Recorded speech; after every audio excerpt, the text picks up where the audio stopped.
Mbona unaniacha kuniangalia sasa? Karibu bro. Also introduce your name, yani taji jina lako, feel free as any language kama ulivyouliza pale nyuma, and introduce yourself so that kila mmoja akufahamu. Karibu. Asante. Naitwa Fredrick Zakaria. Naitwa Fredrick Zakaria. Mimi ni mvuvi wa watu. Kazi yangu ni kuifundisha jamii kuhusu kutambua nafasi yao katika jamii, kuhusu kujua umuhimu wa muda, kwa maana leo ni kesho kutwa, leo sema juzi. Sasa nipo hapa ili kujifunza ni namna gani nitaianza safari yangu ya kujitambua, na katika mwisho wa semina hii expectations zangu ni kwamba nitatambua nafasi yangu ni ipi na wapi nitaanzia safari yangu ya kujitambua. Asante. Kwa majina naitwa Omari Vadenga, natokea Kigamboni, ni epilepsy activist, natoa elimu ya masuala ya kifafa. Nipo leo kuweza kujifunza na kuchangamana na vijana wenzangu, tujue namna gani tunaweza tukasimama kwenye jamii yetu. Pia kutoa elimu kuhusiana na kifafa.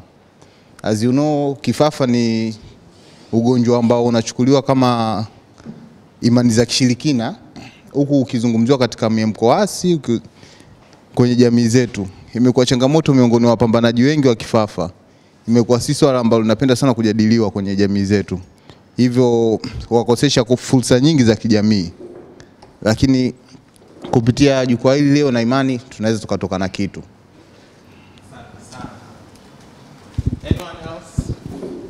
Anyone else?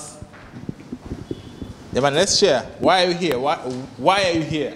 That's the main question. Yani kwa nini umechoma nauli yako umekuja hapa? Everyone ana reason yake.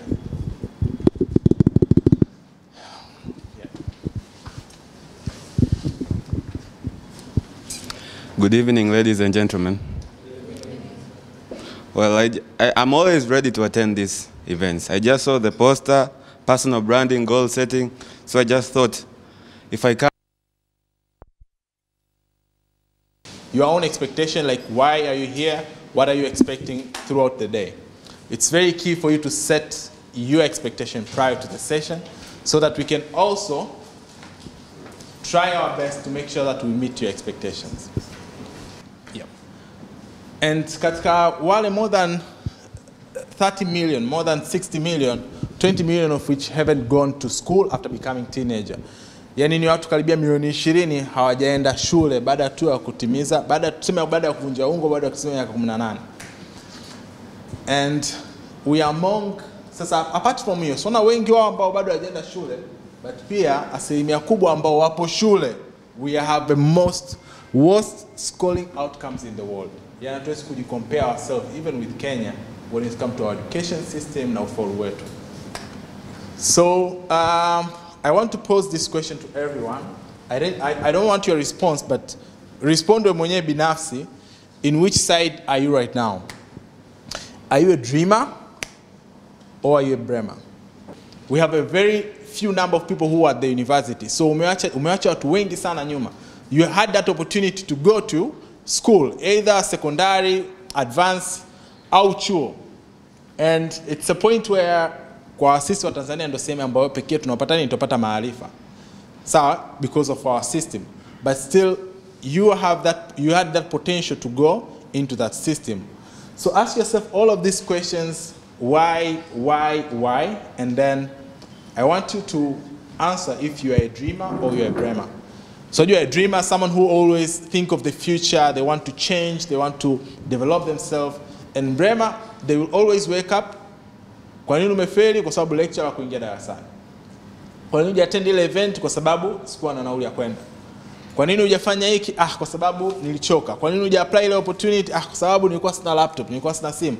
So which side are you? Are you a dreamer or are you a brainer? But also at the same time I want you to open your eyes to the reality in which you can make change. You can make change to yourself. So either choosing being a dreamer or being a brainer, you have your own capacity. The change, you are the one who you can make your own impactful journey. Yani hakuna mtu ambaye anaweza kukushikilia wewe could make any difference in your life. And this is the country which we are living right now, where many young people, they are the blaming part. Sawa? Kila mtu atablame kivyake, atablame serikali, atablame wazazi, kila mtu atablame yani anavyojua yeye, atafind any excuse. Why are you not growing? Why are you not developing yourself? Atafind any excuse apart from him or herself. But at the same time, we have a lot of young people who they are seeing it as a potential. Yani ule muda ambao wewe unalala, kuna mtu anaamka, anahangaika. Muda ule ambao wewe apply your opportunity, kuna mtu amefind simu, ana apply. Muda ule ambao wewe unacheza probably with your education and stuff, kuna mtu ameamka usiku anashika madesa yake anasoma. So we have all of this kind of people. In the moment when we are saying a country of highest youth unemployment, but there are young people who they have been paid 10 million per month. In a point where you are saying there are no opportunities, but we have young people who they are traveling each and every single day. So which part are you? But in this country, these young people ambao tunaongelea, they are making changes, which some of you mnawajua. So probably it might be you, or kuna vijana wengi sana, you guys can mention. Yani tukiongelea vijana ambao wana make change, unaweza kuwa wa kwanza kumention hata vijana watano kwa sababu unajua kwenye cycle yako. Bwana namjua Diamond Platnumz ana make change, namjua Joketi, utaanza kumention rafiki zako, sio namjua nani bwana namjua film, namjua nani, wana make change. At the point where you can't mention yourself because probably you didn't open your eyes to the reality. So this question, you'll answer it to yourself. How can we as Tanzanians define our current situation? You can answer it to yourself, but the essence is, tukimweka kijana wa Kenya na kijana wa Tanzania unaweza kumdefine vipi? Probably utasema kijana wa Tanzania ni kijana ambaye yuko 1, 2, 3. I had the opportunity to work with different young people from different world. Unakuta akija atakwambia Tanzania kidogo we are very slow and stuff. And then tukienda ukimfananisha na kijana wa China atakwambia China they are very sharp, they're very fast. So all of those kind of situations. So this is a question which you can reflect to yourself. And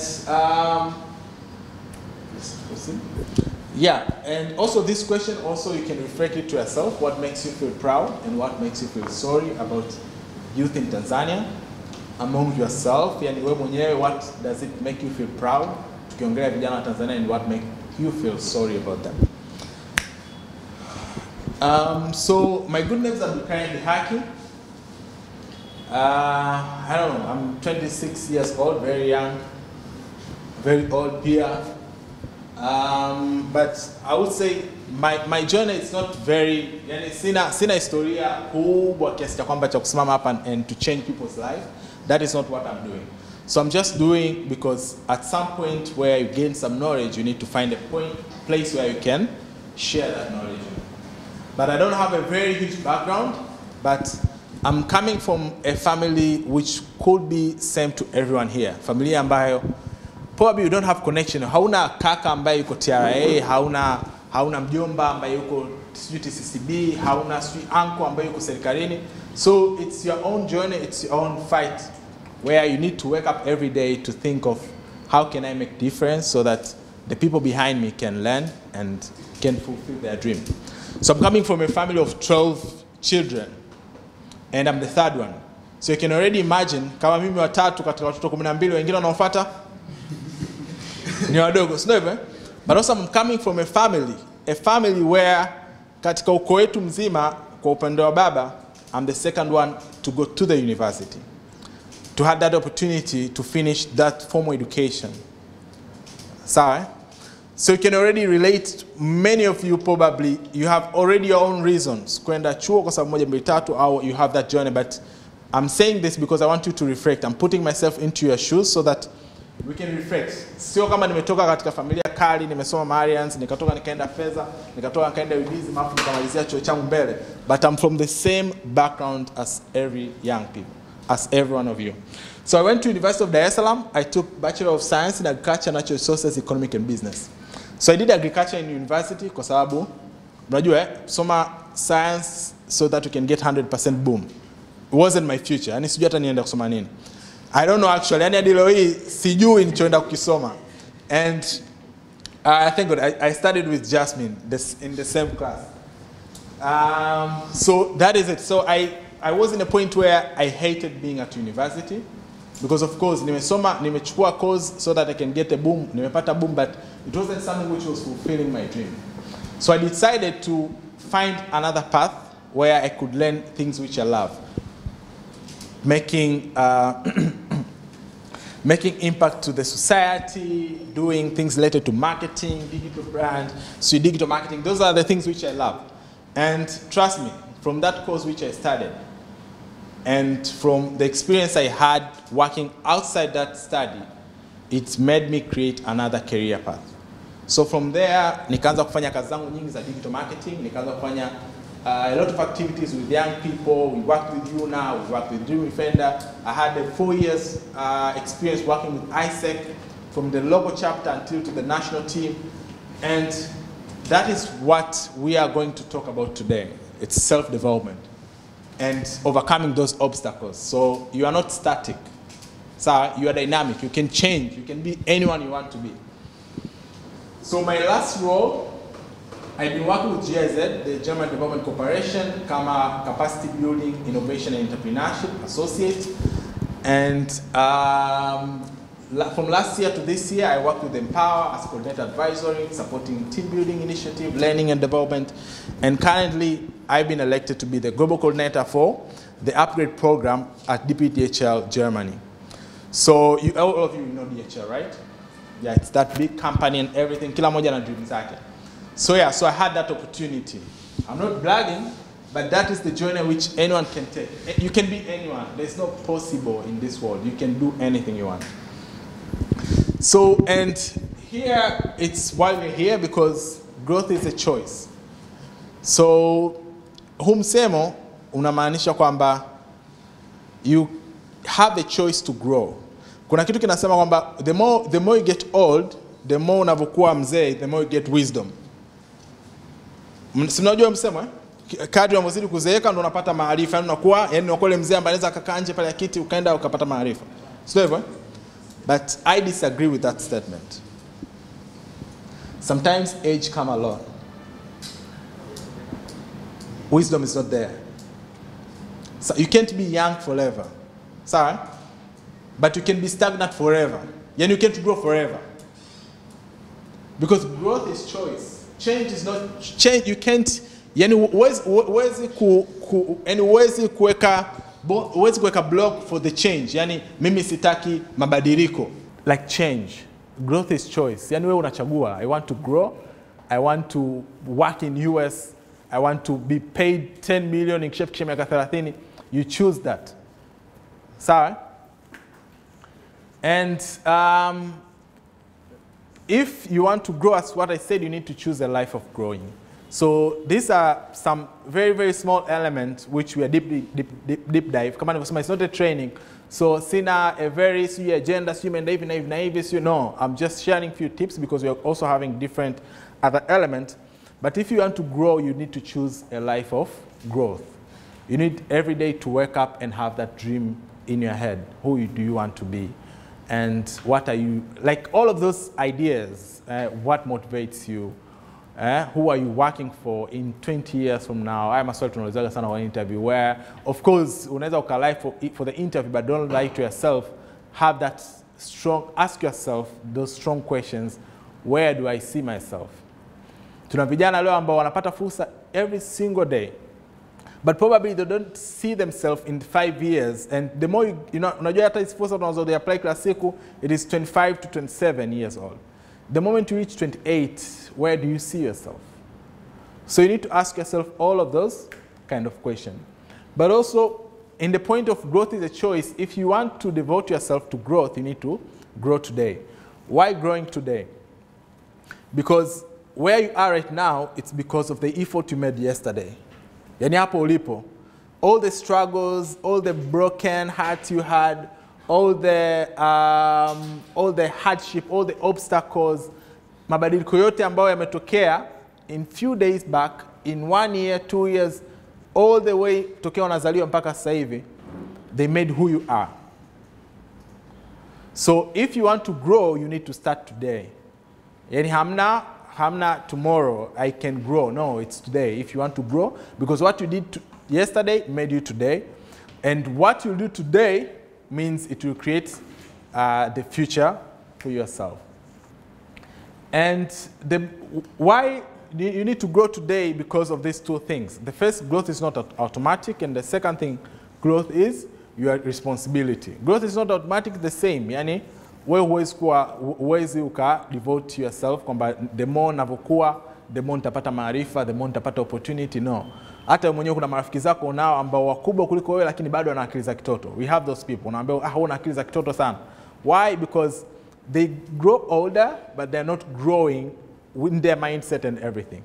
But also growth is your responsibility. Ulivyokuwa mdogo wazazi wako walikuwa wanakuangalia. Mpaka unafikisha miaka 18, mzazi wako ndo anakuangalia, fanya hiki kuwa, sema ma, sema ba. But after that, it is your responsibility. Sio responsibility ya mtu yoyote. You choose to grow, it is your responsibility to wake up every day to fight for yourself. And this is the last tip. Probably you need to focus on self-development if you want to grow and not self-fulfillment. Anyone to share, what does that mean? Kwa uelewa wako tu. What does that mean? You need to focus on self-development instead of self-fulfillment. Or any example. Let's talk. Karibu kaka. Asante. Kwa akili yangu ndogo, nafikiria kwamba self development ni kama tunachokifanya, lakini self fulfillment ni labda nikanunue Gucci, nikafanya nini? Ya, ndio hicho. Kama tamanio tu ya muda mchache. Sawa? Yeah. Thank you very much, bro. So, self development, it's you are creating your own goals. You are devoting yourself. You are sacrificing your time. You go through hardship. Sorry? There's a moment utalala njaa, utatumia hela kununua bando mradi apply opportunity, wao unaweza ukatumia hela kufanya mambo mengine. There's a moment utakaa, utakuja hapa ufanye mambo yako wakati ulikuwa na good time ya kufanya mambo yako mengine.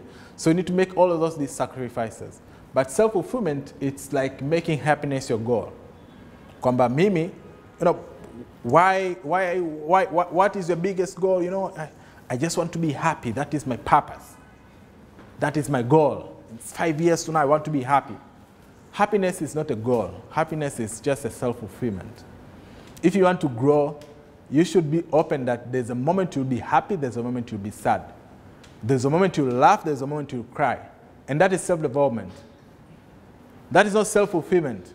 Yani kama happiness is your goal, you should not have that, delete that. Because in your journey for self-development, happiness ni outcome. Whereby in your journey, kuna muda utaumia, kuna muda kuna marafiki uliokuwa nao utawapunguza, kuna muda hela uliokuwa nao itapotea, yani kuna muda hizo changamoto zote, all the obstacles. So the moment you are open to that, the moment your life becomes much more easier. So this is the journey for self-development. Let's go. And the first part of self-development, kama nakumbuka, it was personal branding. And as what I said, I'm not expert per se or personal branding or what. I'm sharing my knowledge, which I'm expecting also you guys. For anyone ambaye na idea, you can also share your knowledge. So the first question I'll ask you to do, think of a brand.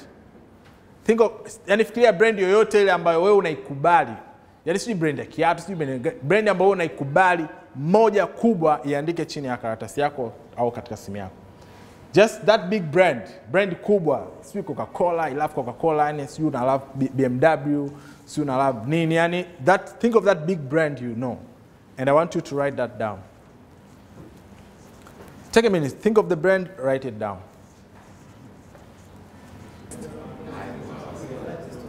All right, so I want you to, so I'll just nitainua tu watu wachache who I want you to share the following.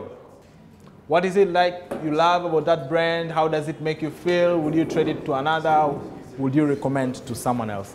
So, na anza na dada pale. Well, I'm not doing. So, what is the brand? Coca-Cola. What is it you like or you love about Coca-Cola? The taste Nice. How does it make you feel? Good, nice. Would you trade it for another? And unaweza sometimes ukabadilisha Coca-Cola ukanya hata soda, ukanya Pepsi. Would you recommend it to someone else?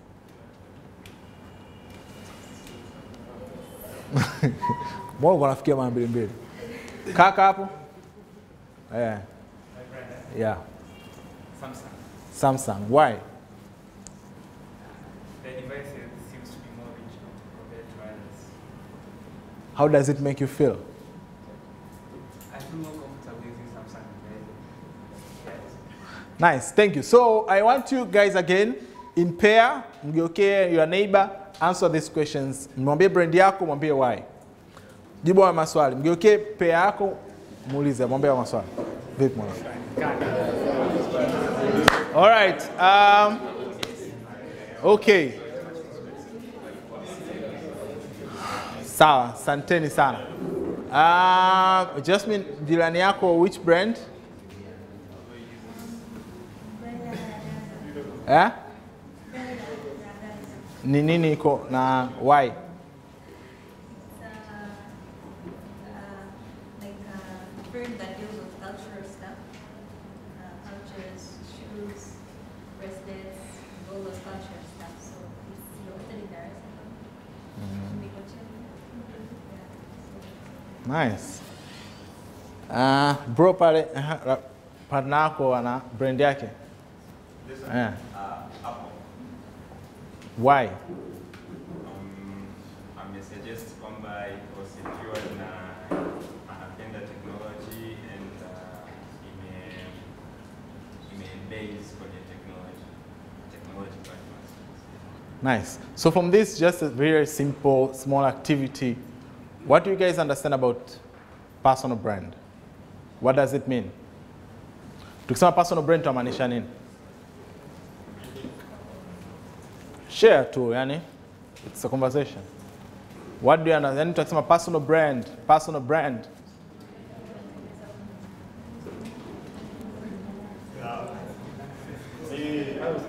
mteknolojia zangu hapa kichwani naanza personal branding ni kama how can you express your identity to the star? Your identity. Yani hivyo short and clean. Thank you. How can you express your identity? Mwingine? Mwenye tafsiri tofauti labda na hiyo au mwenye hata kuongezea hapo? Anyone jamani? Karibu. Yeah. And since you didn't talk, so you should introduce yourself and then, yeah. My name is Godfrey.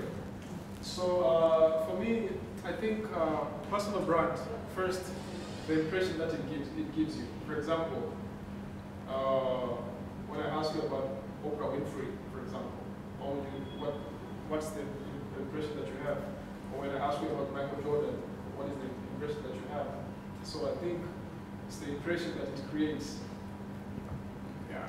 So maybe in short, it can be like other people's impression of you. Indeed. Thank you. So I'm going to post different pictures hapa, and it's like an activity. Iwe faster tu. Ukiona hiyo picture, you just shout what comes in your mind. Humjui huyo mtu. Sawa, probably wengine utakuwa unawajua, like wewe sema tu characters, yani characteristics. Ukimwangalia huyo mtu ni mtu aina gani, labda confident au mwizi au nini, just shout randomly. What comes in your mind?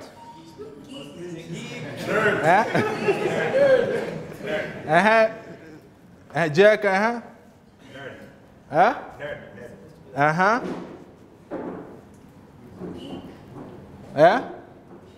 Bookworm. Nani? Bookworm. What comes in your mind? Ukiona hiyo picha hapo mbele. Ukimwangalia huyo jamaa, Library model. Not responsible. Church boy. Family guy. Anaonekana familia yake jamani.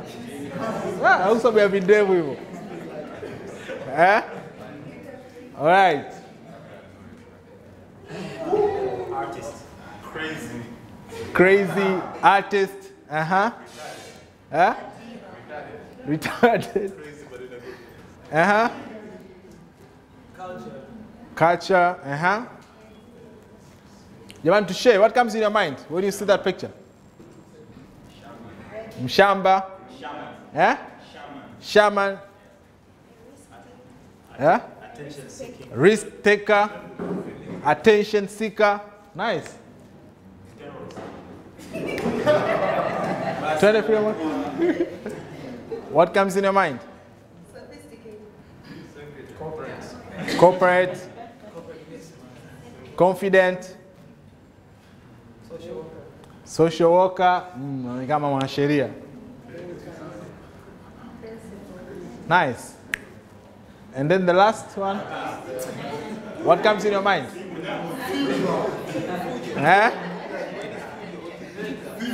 Fujo. Too much. Kuna mtu akasema humanizer. Playboy. Nice. So here, just ask yourself, if we take you out of this room and put the picture of you there, what will people say about you? So, when I talk about personal brand, kuna vitu vikubwa vitatu. But today we'll look on one. We'll start with one. Baza alisema pale kuna identity. Identity is one. Like, who are you? That is one. The second one is called image. So, no, really. So personal branding, it's, I wouldn't say it's an illusion, but it's something where you don't have a control of it.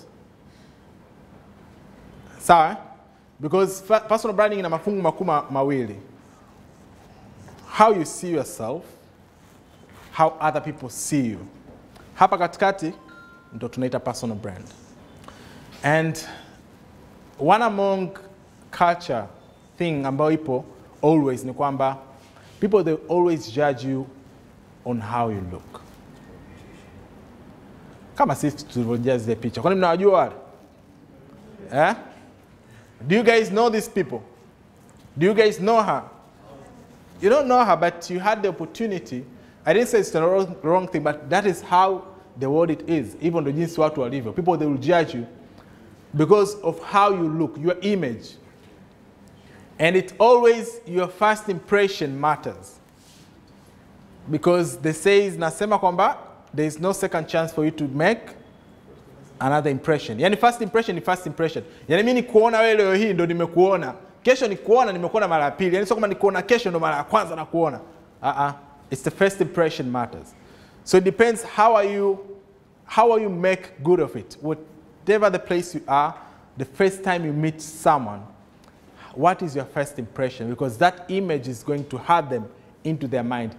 Hata ufanye nini. Yani kama ndo mara ya kwanza umekutana na mtu alafu kamtukana kwa mfano kwenye daladala, hata kuja kuonana naye wapi, hata kuja kumpa milioni 10, they will always have that thing in their mind. Kwamba yule jamaa ni mkorofi. Yule jamaa bwana ni mtu mwenye anayependa matusi. That is how it is. So your first impression matters a lot. So when you talk about personal branding, your image comes first. How are you showcase yourself? When it's come your image, it's a lot. It's your body expression. How confident are you? How are you talking to people? Kuna this a lot of tips zinatumwaga, sio ukiona msalimia mtu utakiwa kukaa chini, usipe mtu hand umekaa chini because ni dharau. Ukiona ongea mtu usikae hivi, you need to look confident, inua kigongo, sio inua nini. All of these kind of things because they matter.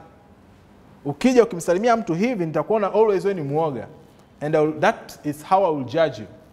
And probably next time I won't give you an opportunity just because nimekuona wewe muoga. Lakini ukifika somewhere ukaanza kuongea ukasalimia watu 4 au 5, I will see there's something about this guy. It's an opportunity. Nitakuvuta somewhere. That is how it is. That is how we're talking about the brand. Because your personal brand needs to reach a point where it gives you more opportunities than more damage. So when it comes to the personal brand, the first question you should ask yourself is, what is your why? Who are you? Since it's not a training, we don't go detail about this, but this is something you should ask yourself. What is your why? Why are you here? Na kuna msemo mmoja wakasema, why are we on this earth except to grow? Yani kwa nini tupo katika dunia hii Because the only reason we are here because we are supposed to grow every day. We are supposed to kuongeza maarifa every day. We're not supposed to be static. We're supposed to be dynamic. So you should ask yourself, what is your why? What is your purpose? Haya mambo sisi wabongo tunaaga kabisa. Yani, what is your passion? I don't care. What is your purpose? Where do you see yourself 5 years from now? But they matter because you're creating your own path. So, of course, yeah, ulivyokuwa mdogo, sio nataka kuwa daktari, alafu mambo yameenda hivi. Sio mbaya, but what is that inner? Yani kuna vitu gani ukivifanya, unajifeel proud of yourself. Kuna event gani ukiattend, unaona, hapa, yani hapa ndo kwenyewe. Kuna sometimes unajiforce tu kwenda club, which club is not your thing. But kuna sometimes ukienda kwenye pitch ya football, unaona, there's something inside you. So you need to ask yourself this question is, what is your why? Because there is where you're creating your own personal brand. And naruka faster into the image. As you can see, hiyo ni bahari na huo mchanga. Nikitembea katika huu mchanga wa bahari, always niteka alama. Si ndio hivyo? Ukitembea na pekupeku, ukitembea na viatu katika huu mchanga, lazima uteka nini? Uteka alama. We are on the same image and we are closing it with the identity, but now we are going deeper to see the digital brand because that is the big picture. Nikiwa natembea katika ule mchanga, I can of course go back na nikafanyaje? Nikafuta nyayo zangu, si ndio hivyo? But there is something called digital footprint. Wangapi mnajua? Digital footprint. Just share, like, what do you know about digital footprint? Okay, so my name is Cornelius Kundala. Digital footprint is it's like a digital trace. It's what you view in the information world, digital world. Yeah, so that's basically the digital footprint. Yeah. Thank you very much. So, ukitembea kwenye ardhi, unaweza ukarudi nyuma ukafuta, but the digital footprint haifutiki. And here we are still talking about your personal brand and connecting it to the digital brand, which is big. Today's world, the digital transformation, it's taking a very huge part of us. Me knowing you, sina haja ya wewe unitumie CV yako. Naweza nikaenda tu kwenye system, naweza nikaenda Google and I write your name and I trace you and I have all your information. That's simple. Because I will judge you from that information. Yani kuona umeposti picha fulani hivi za kistara, nitajua huyu jamaa ni mtu wa hivi. Nikiona picha fulani hivi za ajabu nitakuona, and that is how.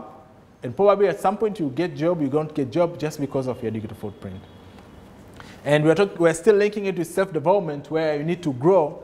And this is among of point where vijana wengi tunafanyaje, tunavutwa nyuma because we don't understand.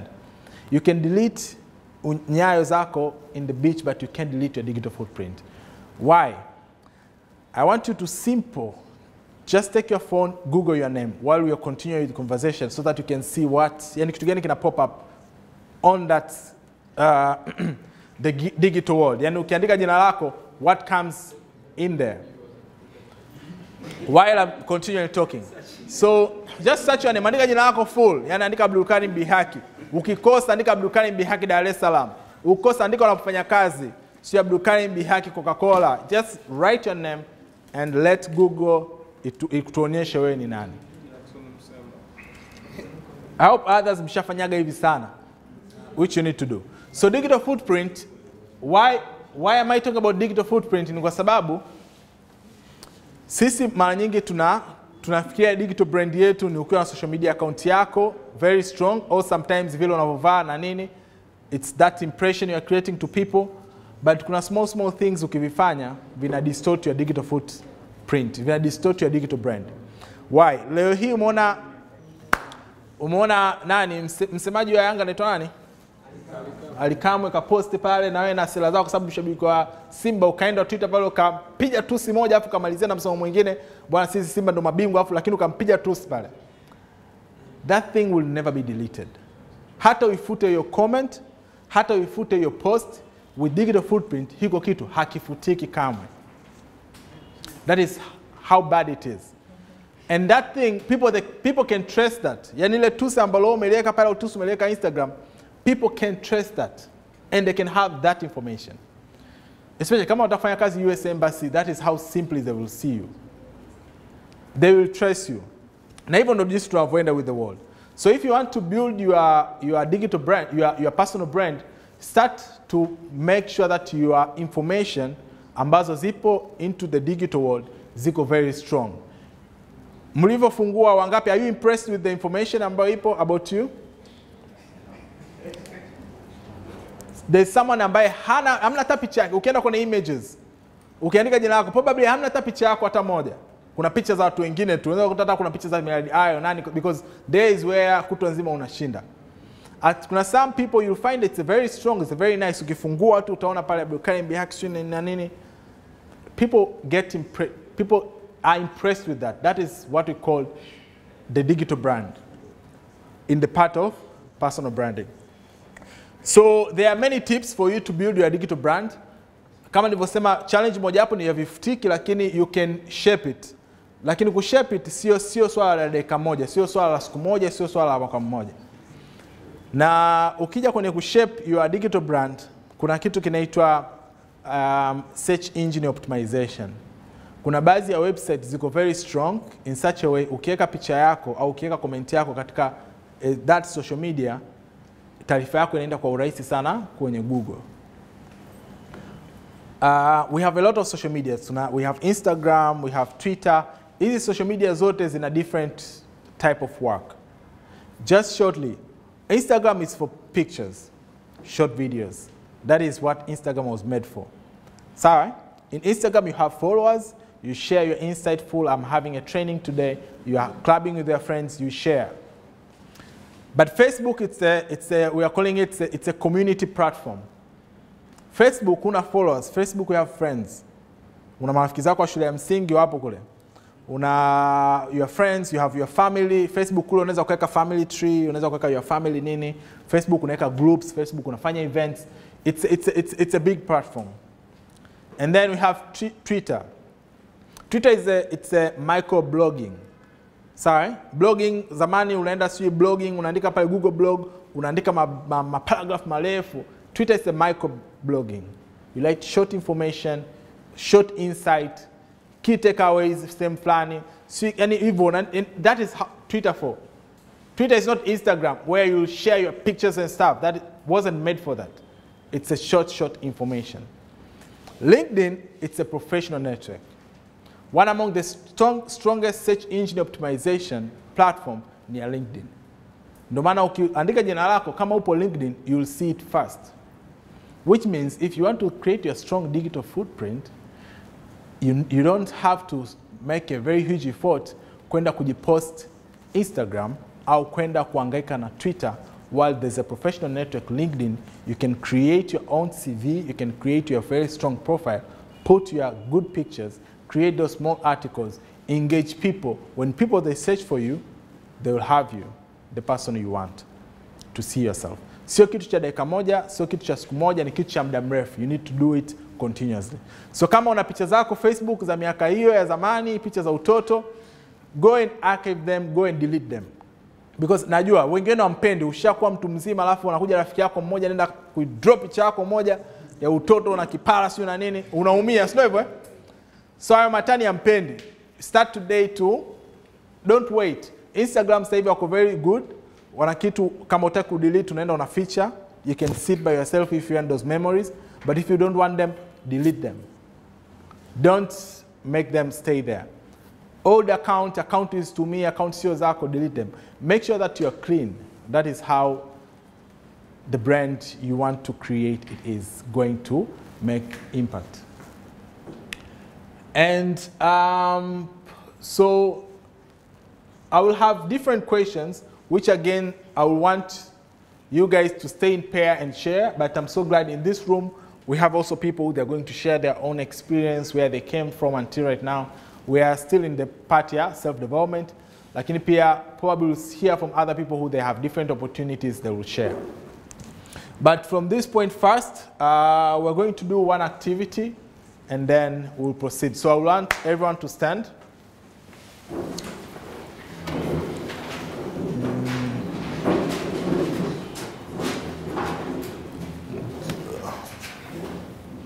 So make sure that you are open, make sure that you share who you are, where you're coming from. Just feel proud of yourself because this is the point where we need it most. So I'm going to pose different questions which I need you to reflect. Alafu baada ya kureflect hayo maswali utashare wewe na mtu ambaye umekaa naye. Be open. Just share with them because we need that. So the first question I need you to ask yourself to get married. Nilipokuwa na miaka 18, mimi bwana nikapata mtoto wangu wa kwanza nikiwa na miaka 12. I choose to move from Dar es Salaam niende nikaishi Arusha. I don't know, you have all of those reasons. But that is why we are here today, and I need you to ask yourself this question: what are the key decisions that you have made in your life? And when I make this decision, what are they based on? Okay, make hizo decisions zako. What are they based on? Sorry? There's a lot. You have a lot of circumstances, but in this part, we want to look back into self-development, but also into personal brand. The last element, yeah, personal values. So, okay, make hizo decisions, what are they based on? Are you looking on your personal values? Kwamba, nilipata kazi nikaiacha kwa sababu ile kazi ilikuwa ina involve mambo fulani na fulani na fulani ambayo haendani na mimi. So, bwana nilipata girlfriend lakini nikaachana naye kwa sababu your girlfriend bwana is not my type kwa sababu my values are moja mitatu. So, what are those decisions you made and what are they based on? But also, what is the most important to me in my life? What would I prioritize when I'm making key decisions? And this is where I want you guys with your pair. Maswali ni haya hapa. With your pair. So reflect first. You have 1 minute to reflect on these questions. Ukikana pair wako, just free open to share because this is the right moment where we are right now. And yeah. So reflect.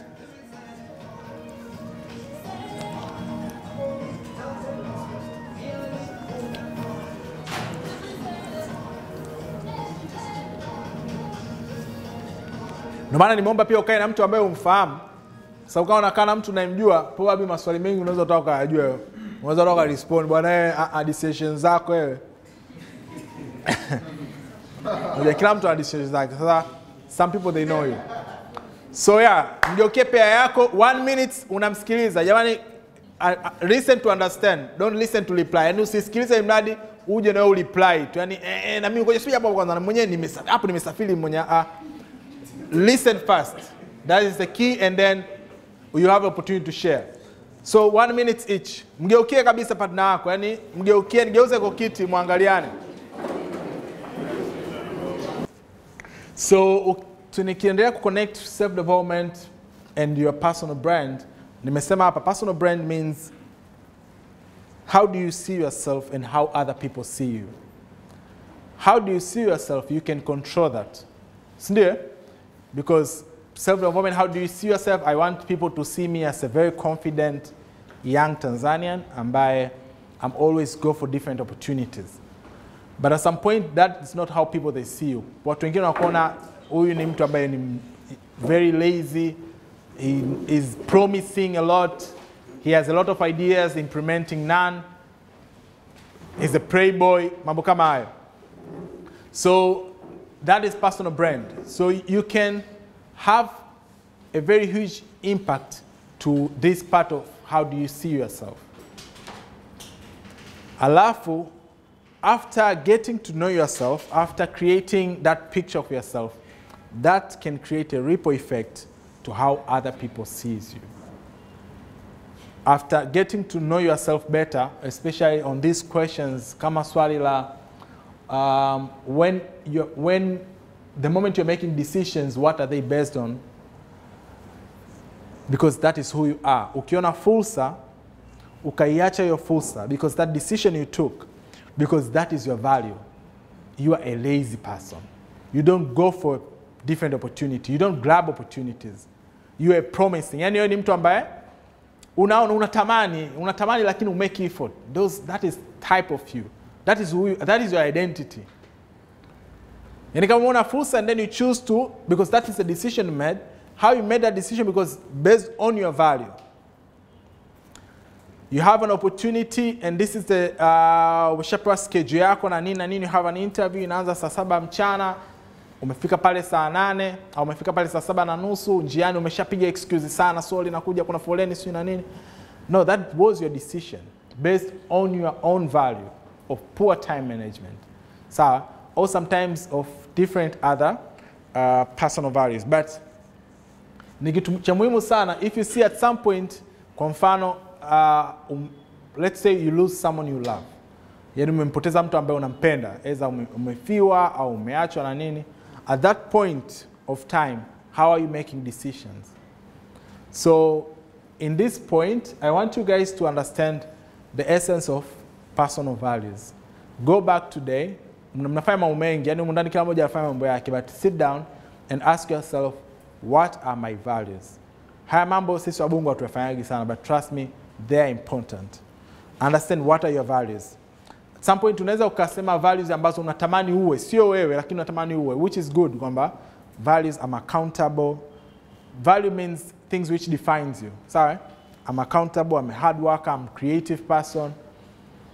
Unajua, I'm innovative. I have time management, I'm a decision maker. All of those are the values. Kwa hiyo ukikutana na changamoto ya maisha, maamuzi yako unayafanya based on those values. Kwamba ukikutana na maisha unajikumbusha kwamba mimi nilisema ni I'm accountable. Hii situation ndio ishantokea. Let me apply my accountability value. Then you go through your obstacle. But the moment you don't understand yourself, of course you have your own values, lakini hujastambua, so at some point you make decision based on your values. So these are the questions. Go and ask yourself. Go and do all of these exams to yourself. Understand, yani jitambue, jua values zako ni zipi. Most of time unakuta hata ukiomba kazi sehemu unaambiwa fanya those personality tests. Those are very key. We'll have some other time, but those are the things which they can really help you make decision, go through different obstacles. Unafanya challenge fulani, they can help you more than learning technical skills. Yani more than learning graphic designing, it's better for you to learn to understand yourself. Because that will help you when you make decision of growing, you'll have a backup plan always to push you. So this question, you should already ask yourself, do other people think about you in the same way you think about yourself? Yani watu wanakufikiria wewe jinsi unavyojifikiria. And kama hawakufikiria wewe jinsi unavyojifikiria, how can you change that cause? It's simple. Go out today, uliza hata washikaji zako. Hivi mtu ukiwa yani mtu akikuuliza Bihaki ni nani, wewe utamjibu vipi? Go ask your friends. Sawa? Go ask your friend question like, what are things I'm good at? Don't lie to yourself kwa kujibu ya maswali. Go ask people, because hao watu ndio wanakujua wewe. Ask those people, what am I good at? Mwingine atakwambia vitu ambavyo hata wewe hujawahi kujua kwamba kumbe mimi I'm a very good public speaker. Kumbe mimi I'm very good, I'm empathetic. And then there is where you will see how you start to grow, because next time people they ask, who are you? Tell us about yourself. You can really tell about yourself because you already know. So ask people. Lakini pia ask people what I'm not good at. What issues ambazo huwa nazifanya ambazo wewe zinakukera. Najua wengi hamtaenda kuuliza. But probably take time, go ask people, what are my weaknesses? Mtu akikwambia you are a poor time manager, take it. It's a very key. You shout a lot. Sawa, unakasirika, kwani kwa urahisi sana unakasirika, una panic. Take those, because in creating your own journey of self-development, those are the areas you need to look at. Sio hizi area ambazo you are strong at. Where you are strong at, you'll always apply. Lakini hizi areas ambazo ni difficult areas, those are the areas you need to put much more effort. Unaanza sasa kutengeneza ripple effect, kuamka mapema. If I'm time manager, nishajua hii ni kasoro yangu, time manager, next time ngoja niamke mapema. Next time unaanza ku develop those small habits. And yeah, I think a lot of you kuna some moment umeact according to your values, na kuna some moment umeact not according to your values. Ushasema mimi ukishauza kwenye CV yako ulishaandikaga mule am hard worker, akati sometimes ukipewa kazi hata na washikaji zako ufanyi. And then those are the things, you are not working on your values. If you want to grow you need to sacrifice yourself and do the things which they are not normal, working out of your comfort zone. If you are a hard worker, anzia kwa marafiki zako, anzia kwenu. If you are creative, start from the small level. So you are creative paka ukiwa katika ma-event makubwa au ukiwa na washikaji ambao yani hivyo wakubwa, lakini ukiwa na some levels you don't expose yourself, that you are not working on your personal values. And here it's the last piece. After this piece of overcoming obstacles, I'm so glad kama nilivyosema mwanzo, we have someone who will also share his experience of growing, but also we have also Miss Aisha who will also share with us. Atakuja kuintroduce us. I don't want to spoil, but the same part she will also share on the part of self-care, which is this part which I'm talking about on overcoming obstacles. So one question I would like to ask ni kwamba, one question I would ask ni kwamba, there are some moments where you are feeling you are having a lot of challenges, the obstacles. Probably ni mwaka wako wa 3 una kazi, una apply na nini. Sometimes una kazi lakini nikisema huna kazi manake that is not your choice, not something which you wanted, but also you are facing a lot of challenges to your home, to your kila sehemu.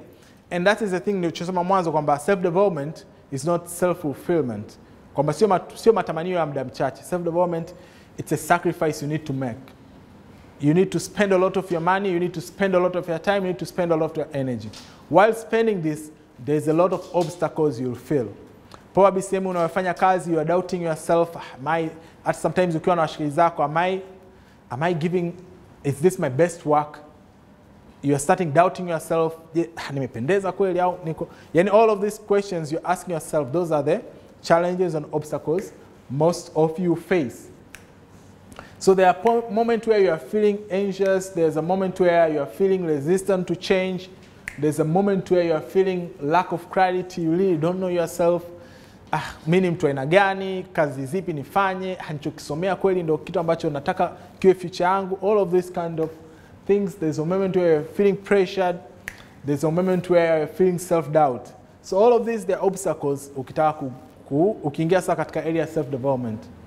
Kama uface hivi vitu, trust me, you are in a comfort place. Yani wewe kama hivi vitu katika maisha yako ya kawaida, you're not stressed. Katika maisha yako ya kawaida, you're not feel lack of clarity, you're not feeling pressured. You are in a comfortable place. Because in comfortable place, yani maisha yako laini. Unamwona unachotaka kukifanya, vingine unaviacha na nini. But growing, it's painful.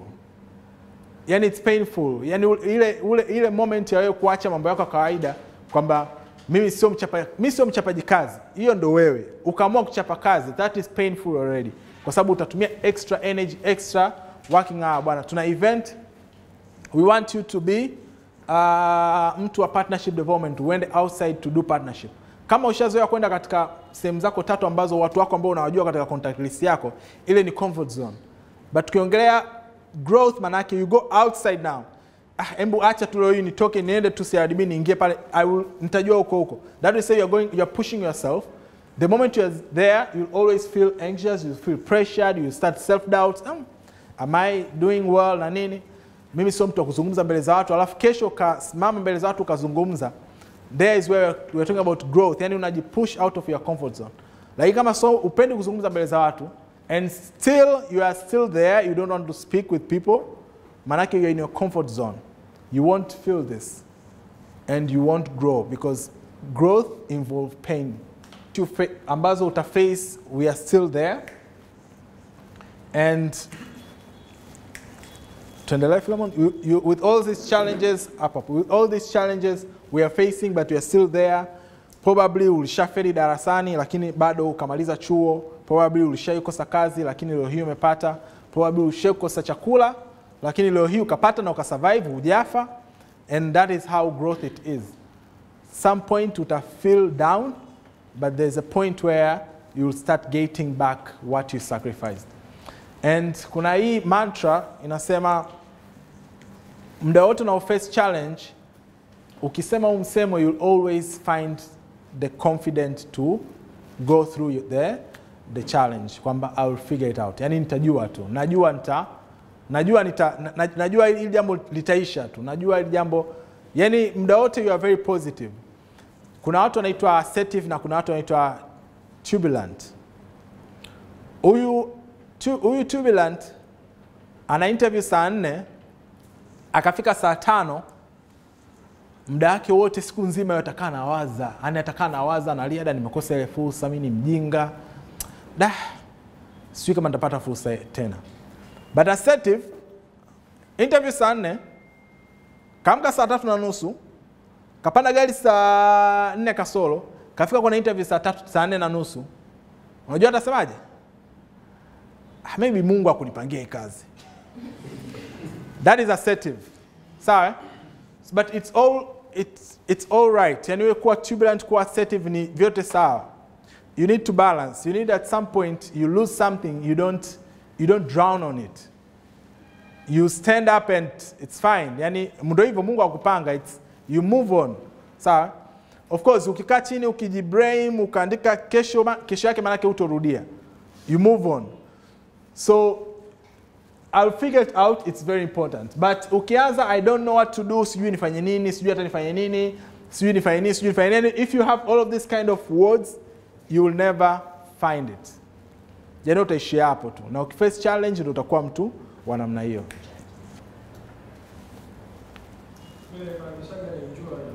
Endurance. Great. So when you're facing an obstacle, the biggest part, kama unataka kugua kama kijana, it's being resilient. Sawa? Resilience wote mmepatia, and one among the biggest, I would say, well to define it, kama brother alivyosema hapa, is that ability to bounce back faster when you face a challenge. Changamoto zipo tu, yani hautokwepa. But your ability to bounce back and return to your normal and proceeding do your normal things, that is what we call resilient. Unarudi nyumbani, unapewa taarifa ya msiba, wana mzazi wako amefariki. You'll be turbulent or you'll be assertive, they will define yourself. So means you'll go sit down, start crying and crying and crying, na kusahau kwamba una wadogo zako wa kuangalia, kusahau kwamba kuna mama yako inabidi uende kampoze. Wewe sasa unakuwa chachu, yani kila mtu akifika pale anapata maji, yani kila mtu anaanza kulia. Of course umeumia. But being resilient is how fast are you going to cope with that situation, accept the reality and be back into your situation. Not 100% normal, but in a situation where you will stand confident, go back and help other people. Not everyone can do this, but probably you have that ability to do it, ability to be resilient. Umeapply kazi, kuna kazi fulani umeiona ni kali ambayo wewe una all the experience, una apply graphic designing kazi, wewe una experience ya graphic for more than 5 years. Na una mtu kwenye hiyo kampuni unamjua, tena ni HR. Naenda ukakwambia tuma CV. For 3 months umekaa unaiwaza ile kazi, kuna ile kampuni, yani ushajipicture yourself, kila siku ukiamka unajipicture yourself, ndio unaamka naenda kazini hapa. Una bounce. Alafu Monday moja ya nguvu, tena walivyo wataalamu wanakutumia saa 11 jioni. Unarudi kwenu, papo unafungua simu yako au PC yako, unakutana na hiyo email kwamba we regret to inform you, hatuja kuchagua. It's very painful kwa sababu usha drawn into that moment kwamba ndio hii kazi yangu na nini. That moment umekosa. If you're not resilient, kama sio resilient manake utaanza, yani unaweza kupoteza hata wiki mbili. Hata ikitokea opportunity gani utaona hii siwezi kwa hapo. Kwa sababu kama ile nimekosa hii. But the resilient means how fast can you bounce and return to your normal. Baada ndio hivyo ishatokea, tunarudi tena kuna mapambano. So kila mmoja, you have your own story, you have your own challenges. Apply resilient kokote kule. Challenge yote unayoface, unapiga kazi. Naongea mifano mingi ya design because I'm doing much of digital work. Ushamtengenezea mtu poster siku 3, unamtumia hiyo poster, majibu yanayokupa, you return back and kwa shilingi ngapi ananilipa? Unajua But being resilient is, of course, yeah, you need to open for feedback and stuff. So how fast are you? Yeah, how fast are you coping with the challenges? Now, one among the things is if you have a positive attitude and consistently strive to give your best effort, eventually you'll overcome your immediate problems and find you are ready for greater challenges. Kama leo ulikosa kazi hii, kesho utakuja kukosa bonge la kazi utoamini. And then, kwa sababu ushakava ile kazi, ushawahi kuacha ile kazi na ukajifeel proud kwamba da nimepoteza lakini it's fine. So I'll share my personal experience. And of course, what we are sharing is inside here. So mimi nimejoin Empower. Nimetoka ISEC kwenye Youth Run Organization. Nimetoka ISEC, nimeshafanya kazi sana ISEC na vijana na nini, ile kazi na kufeel, yani unajifeel alive. Usha travel sana. Alafu nikajoin Empower. Empower it's a consultant firm. Yani unaajiriwa kutokana na your capabilities, your skills. So I was there, kwenye CV yangu kaandika I want to be a trainer of course na nini. Lakini the moment nimepata ile kazi, it was vice versa. Yani kazi ikawa tofauti. Of course greater challenges na kazi kule ni ngumu, in such a way una grow every day. Yani kila siku ya Mungu una grow. Kwa sababu you are exposed to different challenges. Nikaanza kufanya masuala kuandaa maripoti manini. And then I start finding I'm losing myself. Kwa sababu mimi nishazoea kutoka nje na kuongea na vijana na nini. Hapa nilipo training nyingi kwanza unafanyia wazee, and most of time mzee atakuangalia, wewe kijana unataka kunifundisha nini mimi? And all of those things, and then you are doubting yourself. Kuna muda kila kazi unaoifanya unaona hapana. Then nikaanza kuapply mwezi wangu wa 3. Yani nimeshapata kazi in 3 months, sijamaliza hata probation. Nikaanza kuapply kazi. Nikapata kazi nikapata interview ya kwanza, ya pili, ya tatu, nikapata interview WFP. Nikapata interview ya kwanza written, nikaifanya vizuri, kaenda. Nikaja nikapewa assignment nyingine, ilikuwa kazi ambayo ina relate masuala ya gain ya marketing. Kwa hiyo nikapewa case study, kasome, tuendelea tangazo, nikafanya, nikatuma, nikapass, nikaingia kwenye interview. Ile interview nilijiandaa kama siku 3. Nilipofanya ile interview, of course unaona kabisa hii kazi naipata. Yaani unaona kabisa, na of course mbona tulikuwa tuna mtu ambaye tulikuwa tunamjua, tushafanya naye kazi Yuna na nini. Kwa hiyo hii kazi naipata. And then boom, from nowhere ushasubiri karibia wiki 3, HR, kwa sababu pia HR nilikuwa namjua, kwa kiasi kaniambia usikonde, yani wewe utajibiwa tu. Yani kwa ile interview wewe ndio umetisha. HR kunitafuta na mshikaji wangu mmoja anafanya kazi WFP. Yeye alienda akaongea na walikuwa na train, sio walikuwa na nini, akaenda kuongea na HR, bwana mimi rafiki yangu ali apply yule vipi? Yule jamaa akamwambia kweli mshikaji wako apply yuko vizuri, lakini sisi tumepata mtu mwingine. Yaani hiyo email Kongo haijafika, anaambia yule jamaa tumempata mtu mwingine. Na huyo mtu mwingine of course ni alikuwa anafanya kazi ya papa, tumemove tu. Kwa it's any decision which it's fair. Nakuja kuambia mimi huku pembeni bwana biaki bwana ile kazi kweli, lakini kazi haipo tena. After 1 week kila siku HR atakwambia relax, chill. Niko Empower, kila siku unajipa mwacha tu, leo ndo siku ya mwisho, leo unaenda kazini, unagongeka, unarudi, and then email inakuja, you are not successful. It's paining kwa sababu usha invest sana, ushafanya zile assignments, usha design sana, ushatengeneza bonge la booklet. Alafu kazi unakosa kwa sababu kuna mtu alikuwa ndani. Of course sio very kama wewe, lakini kuna mtu ndani kwa sababu ana potential, alikuwa ndani, anajua kampuni. But that's something made me learn. Kwa sababu ile muda ambao nilikuwa na apply WFP, nikaanza ku lose empower, nikaanza ku lose interest, nikawa ile hard working yangu na ipuzenga, nitakuwa nachelewa kazini na nini. Then I realized kama nikilose kote hasara kwangu mimi. So I learned, then nika move on. Nikafanya kazi miezi 3 tena, miezi 6 nikamaliza probation, nikapewa mkataba wangu wa miaka 2. But I'm not fulfilling it. Yani muda wote najifeel kama nafanya kazi kama mfungwa. Kwa sababu no, it's a very good company, they pay very well, lakini kila mmoja ana desire yake, si ndio hivyo? Mimi kwa mimi desire kufanya kazi na vijana na nini, kutoka na nini. So nikaona kama hii kazi bado hainifulfill. Then nikaplay kazi kama 3 tena, you have the hopes, na rafiki zangu hapo najua na fanya kazi zote, una bounce zote unakosa. You start self-doubting, nikaanza self-doubting na nini, na lose myself, naanza kukonda. Then this year nika apply 2 opportunities. 2. One was this DHL. Na nyingine nika apply for UNV. Ambapo miaka yote nakosa. So nilipo apply UNV nikaenda for the same process. And then guess what? So the first challenge ilikuwa unapata kazi, una reach a point, unafanyaje? Unakosa ile kazi kabisa, unaumia. This point at the very first time, in the first moment, 2 opportunities at once.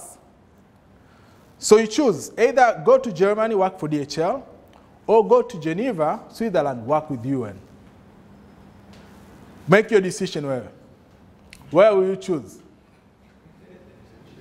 So some challenges, they're not coming as challenges. And so some challenges, so paka ukose kazi. Yani so paka ukose kazi. Some challenges in making your own decisions, you feel like, kwa nini Mungu yule umenitia sasa hivi? Kwa nini usingeletea hapa nishafanya hii, alafu nishafeli, alafu ndo naingia na hii. Unaona?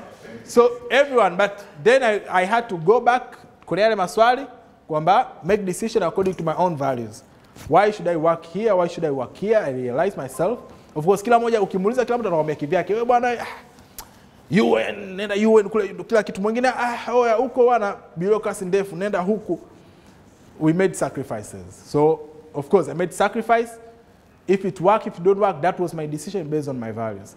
So you also have your own challenges. Put yourself on your shoes. Angalia at the moment kwamba kuna challenge fulani uliface, sawa ukai overcome, trust me, challenge inayofuata ni kubwa kuliko hata ile ya mwanzo. So keep pushing, keep going forward. And I already asked this to endelea. Let's proceed. Endelea tu. Mpaka nitakwambia. So right now there are other questions ambazo I will ask, you guys will share, and then we'll invite Aisha for the poem relating to self-care and stuff. And then after Aisha, we will invite kuna Kaito and a very huge story. So these are the questions which again I want you to ask, to share with your friends. So you have 1 minute. Soma ya maswali, jijibu, and then 1 minute you are going to share with someone you are sitting with. So learning from your past, what kind of events have been most stressful to you? How have those events typically affected you?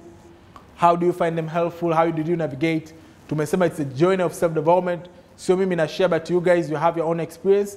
The more you share with your fellow, the more you get someone pia anajifunza kutoka kwako. Lakini pia wewe mwenyewe unajifunza kutoka kwako, kwa sababu the more you share, the more you learn from yourself. And this is the event for today. So right now, again, 1 minute, sikiliza, 1 minute, utaongea. Mgeukie partner yako, geuza kiti kabisa. Of course, you are free to find new partner. Kama umemchoka partner yako, yani kama anaongea sana, you are free. But kama umemkubali partner yako, wewe geuza tu kiti, proceed. So 7 ways to maintain your resilience. So these are just 7, are quick. So the first thing, kama utakuwa resilient, means you want to bounce back, haraka urudi, self-development iwe katika maisha yako. The first thing, develop healthy habits. People who stay physically strong tend to be more emotionally. So this means develop healthy habits, manake. Health habits can be from physical health, mental health, and you make sure your environment and everything it's good. In such a point that you are not attracting mental issues, depression, sio na hivyo vitu vingine ambapo ukikosa kazi au face challenge, you're not attracting those kind of issues. So I don't know, you can start doing, kuna watu wengine wanakuta face hizo challenges, maybe ataenda gym, kuna mtu mwingine just atakata soma kitabu, mwingine atakata lala, like do anything but distract yourself. Nyingine, rudi kidogo Freeman. Learn new abilities. As often as you can improve your skills and knowledge, the more you get the ability to yani unapata ile ability ya overcome a lot of obstacles. So the more you learn new skills, the more you go to new places, the more you get to know new people, the more kama hivi you share with people. It's very simple. Haya maswali unaweza kukakata na rafiki yako kaulizana. Yani sio lazima paka kwenye event kama hii ndio kae paka ndio paka upate hii chance. Lakini hii chance unaweza kuifanya hata nyumbani kwenu, hata na mdogo wako, hata na kaka yako, hata na your babe. Nourish your creativity. Tune into your creative side. Creative lets you unleash what words or conversation cannot express or even understand. Sawa ujui kuchora, but you have that creative part where you can explore. Maybe your creativity is to explore new places. Maybe it's taking picture. Maybe it's drawing. When you feel anxious, you just draw, or you do graphics or anything, but make sure that you nourish your creativity. Number 4, release tension. Sawa? Una face hizo kind of challenges. If you can write down. Kuna watu ndio hivyo zamani walikuwa na hiyo tabia, kila maisha yake lazima yaandike chini na nini. Make that habit. Meditate. It's not our culture, but it's coming. Tulia, have some moment to reflect yourself. Draw. Draw. Speak to someone. Sawa? Speak to someone. Una face challenges, usikae peke yako. Unaona vijana wengi sasa hivi kidogo face challenge, mtu anaweza hata anajinyonga, ni vitu vidogo sana hivyo mtu kujinyonga. Yaani sasa hivi mtu kujiua. Because they don't speak their issues. They don't speak. Trust me, leo hii ukikutana na rafiki yako, muulize how are you? Sawa? Ask them at least 3 times. Of course, sababu kama nikuuliza oya ni aje, utanijibuje? Poa, fresh, fine. Sio hivyo?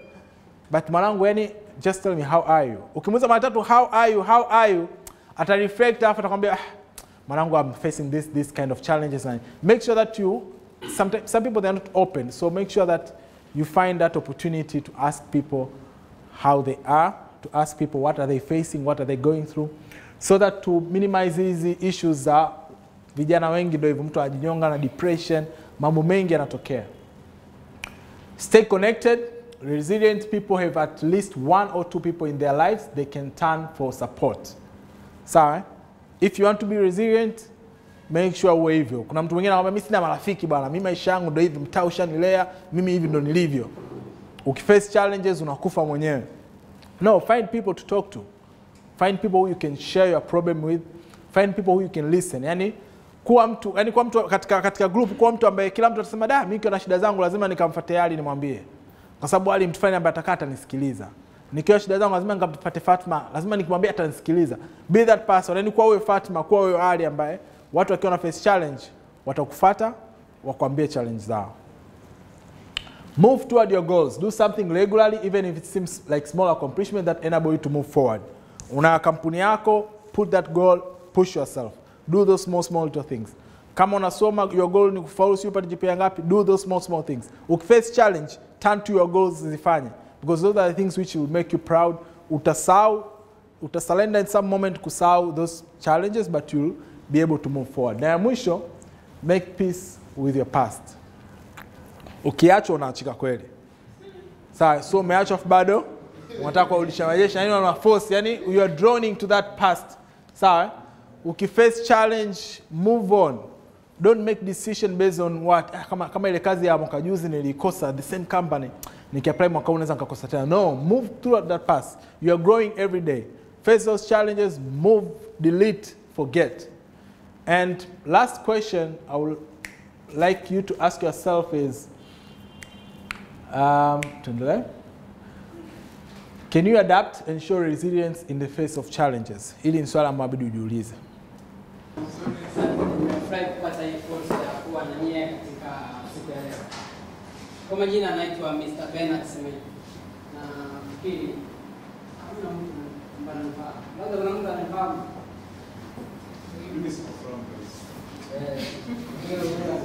Lakini tunajua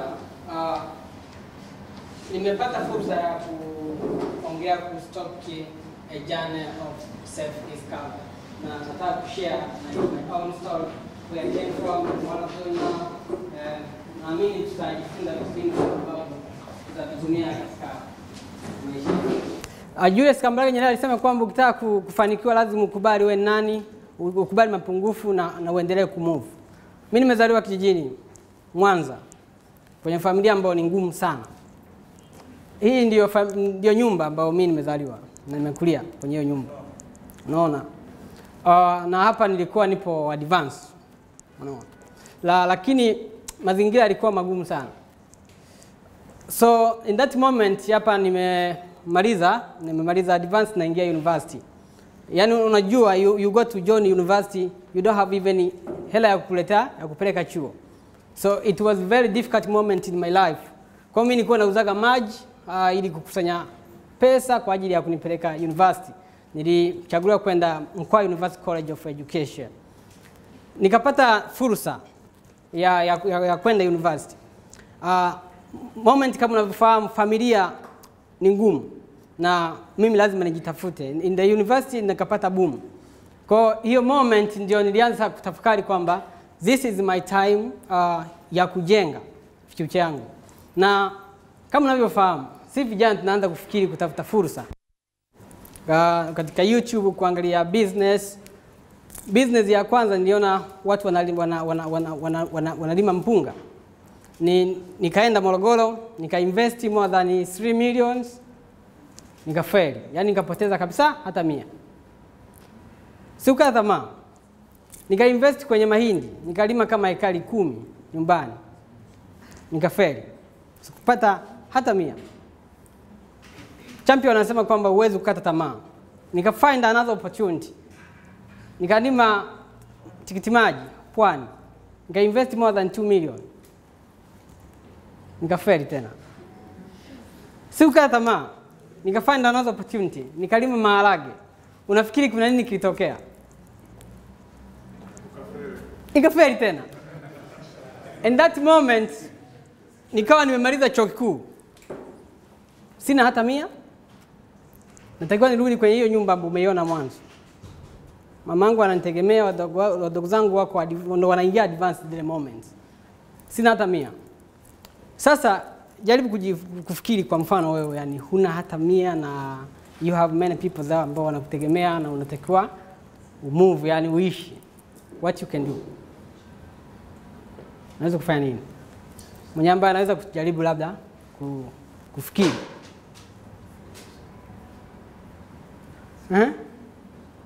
Yaani jivae ni wewe kwamba unamaliza chuo kikuu, nyumbani wanakutegemea.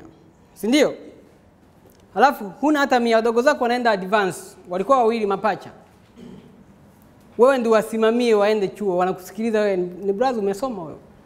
Na ukisoma nyumbani familia zetu najua kwamba wewe ndio wanakutegemea. Si ndio? What you can do? Aisha. Come on. I think first of all you need to be hopeful and you need to believe in yourself. Okay, sometimes it's difficult to even believe in yourself when you see that there's darkness in front of you. But I think to be hopeful and also to believe in yourself that maybe there are jobs that you can apply and get some jobs, or maybe you can always start over. There's something that Rehaki said, like you need to figure out. You need to find a solution because you just have that one life and you need to serve the lives of the people that are behind you. So to be hopeful and to always figure it out.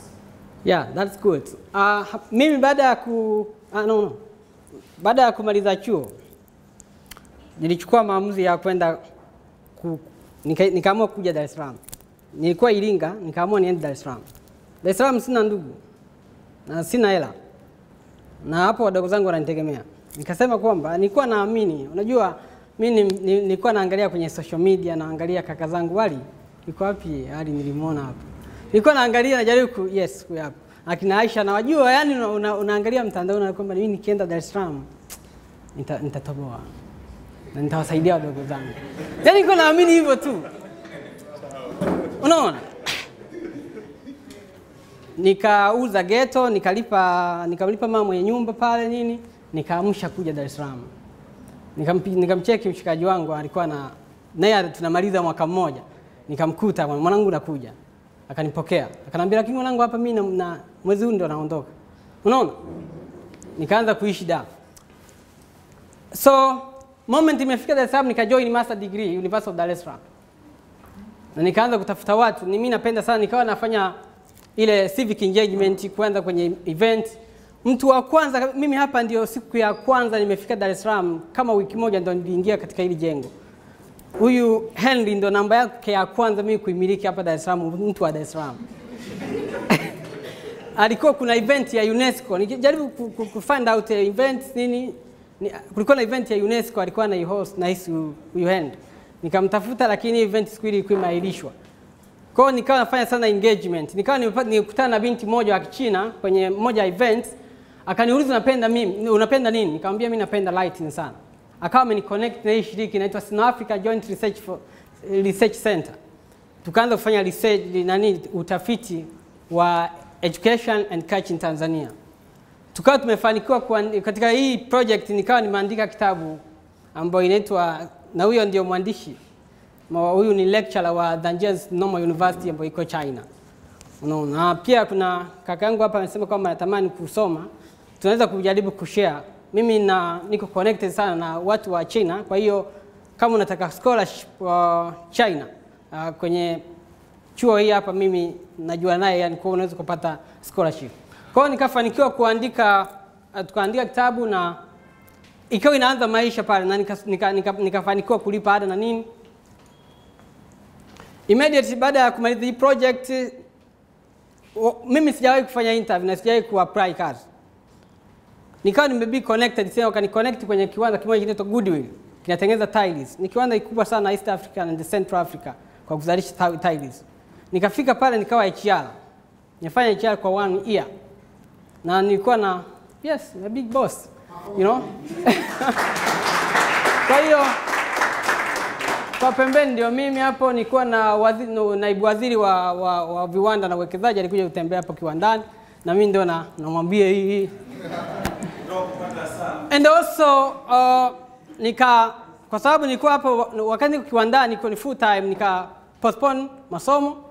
Then after baada ya mwaka mmoja nikaacha kazi, nikarudi chuo. Nikawa niko karibu sana na ubalozi wa China, na tuliandaa filamu ya Kiswahili kwa kushirikiana na ubalozi wa China. Tukashinda tuzo ya CCTV camera. Na CCTV inaitwa China Central Television. Tukawa tumepata hii hapa, ni The Citizen waliandika, lakini pia na mimi naandika kitabu, na mimi ndio Deputy Country Coordinator wa Light Space Africa. Na hisi Aisha anaifahamu. Yes, lakini pia naandika makala katika gazeti la Mwananchi na African News Matter. Hii ni gazeti ya Marekani. Pia Female Footprint ni project, ni organization inamilikiwa ni ya Sweden. Waliandika kitabu chao kinaitwa The Female Footprint Women of Zanzibar. Mimi nikakitafsiri kutoka Kiingereza kwenda Kiswahili. Hapa ilikuwa ni siku ya lunch ya kitabu. Novemba nikachaguliwa kuwa mmoja wa vijana 60 kushiriki Mwalimu Nyerere Pan African Young Leader Fellowship. Na juzi nimetoka China kushiriki International Youth Forum. Lakini pia I'm the managing director of G4 Company Limited. Ni kampuni ambayo inaanza kufanya mwezi huu na hii kazi. Tunafanya lunch ya mashine ni ya Wachina, na mimi ndio ni managing director. The big achievement, and also just moving forward with hope. So what I can say, of course, maisha yangu yalikuwa magumu sana, lakini sasa hivi naishi Dar es Salaam na maisha kidogo. And also I'm finalizing my master degree. I think mwezi wa 12 naweza kufanya graduation ya master degree yangu, na maisha mengine yataendelea. Fresh, shukrani sana. Thank you so much. Yeah. Vingi sana. Maana mimi maisha yangu ni story. Na mimi nasoma nitamsilia, mimi nitamsilia. Unaona, kwa hiyo I'm just learning kwamba maisha yani kuna magumu na nini hivyo. Now I'm dati na support familia yangu, na support wadogo zangu, na support maisha yangu hivyo. Lakini nimetokea huko na nilikuwa sijui kwamba how can I do. Ila niliamini kwamba ninaenda Dar es Salaam, sina mtaji, ila naamini kwamba na akili. Kwa hiyo kujituma, kuwa na imani kama alivyoelezea Aisha, unaweza ukatoboa. That's I believe na ndicho ambacho najifunza. Naam, karibu. Nimekuwa nikikusikiliza toka mwanzo. Unasema ulikuwa maskini, hukuwa na chochote, si ndio? Kwa hiyo kuna vitu bado vinanichanganya. Uliinvest milioni 3 ikapotea, ukainvest milioni 2 ikapotea, ukainvest tena ikapotea. Hii capital hii ya milioni 3, milioni 2, milioni 3, ulikuwa unaitoa wapi? Brother, ni swali ambalo ni rahisi tu, kwa sababu mimi nilikuwa najua nimetoka wapi, si ndio? University tunapata boom. Boom, na unajua tunapata shingapi kwa baada ya miezi miwili? Naishi Iringa. Iringa maisha mrahisi mzee. Nikinunua unga wa 20,000 mpaka semester naisha na ukuta. Unaona? Ukinunua dagaa za 10,000 unamaliza semester. Maisha yanaendelea. Kwa hiyo you get a lot of money.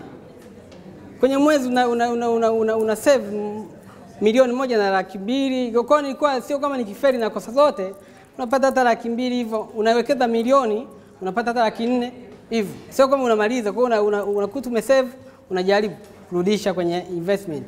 That's I did. Thank you very much.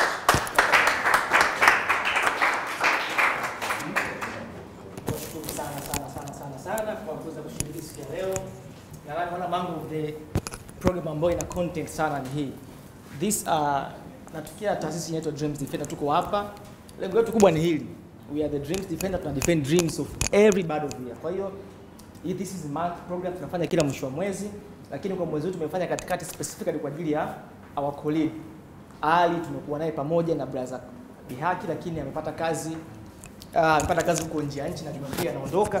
Tukasema anaondokaje? Kwa hiyo tukasema leo katikati ya wiki tumewashtukiza, tumetoa posta Jumatano, lakini asanteni kwa kuja. Naamini kila mtu aliyekuja hapa kuna kitu amekipata. Si ndio jamani? Sure. Asanteni kwa wote ambao mmekuja. Dreams Defender taasisi yenu, tuko hapa, tuko Mikocheni, lakini tuna vitu vingi, muendelee kutufuatilia. Kila mtu tutahakikisha humu ndani anasafiri, anataka scholarship nje ya nchi anapata, anataka kazi ataipata. Kwa sababu katikati yetu tunao watu ambao ni very potential. Tunaye brother sasa hivi anasoma nje ya nchi, Ali UN kaishika hapa. Tunaye brother Bihaki saizi anaenda Ujerumani Jumapili hii. Naamini ataendelea kutushare. Na afu naona kiasi kuendelea kupost matangazo ya kazi. Hajaenda, lakini tayari kutoa position mbalimbali za kazi ya kampuni ambayo anaenda kufanya. Kwa hiyo let's keep in touch. We have a group, lakini tutaendelea ku-add all of us. Kila siku tunashare opportunity. Ukipata changamoto, unajui kuandika cover letter, unajui kuandika CV na kila kitu, it's all over there. Karibuni sana, tumeandaa kitu kidogo